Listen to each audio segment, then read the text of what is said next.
that bout in the Paris Olympics between Angela Carini of Italy and Algeria's Imane Khelif, who is a fighter who had previously been barred by the IBA from the women's competition when they held their championships in New Delhi. Now, that particular organisation has been stripped of its authority by the International Olympics Committee for various reasons, and the International Olympics Committee saw fit to allow Imane Khelif to box in the women's competition because Khalifi, by all metrics, let's say, not all metrics, but by all sort of terminology, was born female. She just happens to be intersex, which means it's understood she has male XY chromosomes, but potentially not other bits and bobs which might exhibit manhood.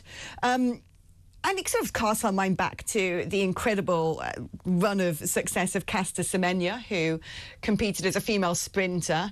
But in these competitions where levels of testosterone do indicate heavier muscle mass, is it safe to allow somebody who is intersex to play in the women's events? Well, let's speak now to Helen Joyce, who's the author of Transgender Identity and the New Battle for Women's Rights and Director of Advocacy at Sex Matters.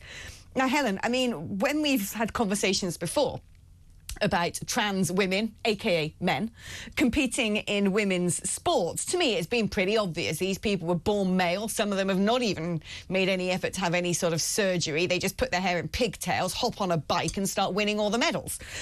This is different, though, because this is someone with a particular genetic, biological, medical makeup, which means it's not as easy to turn around and say, well, this person was born a male and made a choice. There is something else going on here. In other sports, you know, all sports and Olympics, they're very keen on doping and taking blood tests and looking at various levels of hormones and all the rest of it. But they've allowed Khalifi to fight, and we've seen the outcome of this, which was 2 punches, and that poor girl from Italy who's trained all her life for that moment, potentially having a broken nose and having to concede. Where do we draw the line? So to go back to your introduction, we don't really talk about intersex anymore. It's an old-fashioned term that covers 40 different conditions or so that are differences of sex development or disorders of sex development. And some of them only happen to male people, some of them only to female, and a few of them can lead to someone being wrongly classified at birth. We don't know all the details here, but the only way to fail what the IBA was calling a gender test, which really it's a sex test, is to be male. So this athlete is male, is what we assume. It's not a female person with high testosterone. It's a male person with ordinary male levels of testosterone.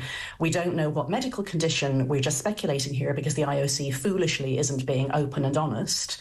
But putting together the pieces, what we think is that this athlete was registered female wrongly, is actually male, has ordinary male levels of testosterone, has been through male development, male puberty. That means ordinary male strength. And for a long time, the IOC managed things very neatly that it kept those people out of female competition because they're not female, they're male. And that was done via a simple cheek swab. Once in your life, you got a piece of paper and you used it to get into the female category. Now we see the consequence of getting rid of that simple, fair way of including and giving women fair sports, which is that we have somebody that we can only assume is male in the female category. I mean, if this has come down to sort of pandering to the individual, because the story surrounding Imane Khelif... It's not the individual's fault. No, it's not the individual's fault. It's the rules' fault. We mustn't focus on this athlete. And we look at what the IOC says. It says that this athlete, and another one who's fighting today, by the way, are being allowed in because they have passports that say female.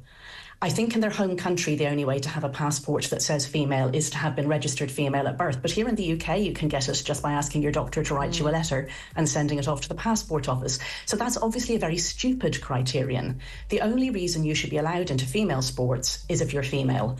And there's a way of proving that, and that was done for decades, and it was perfectly dignified and very, very low cost. Now, in all sports where you have separate female and male categories, it's because males are bigger, stronger, faster, they have advantage. Without a doubt. But in boxing, it's the biggest advantage, and it's dangerous. It is dangerous, critical, in fact. So, Helen, I've run out of time, but thank you so much for casting an expert light on all of this and clearing up some of those finer details.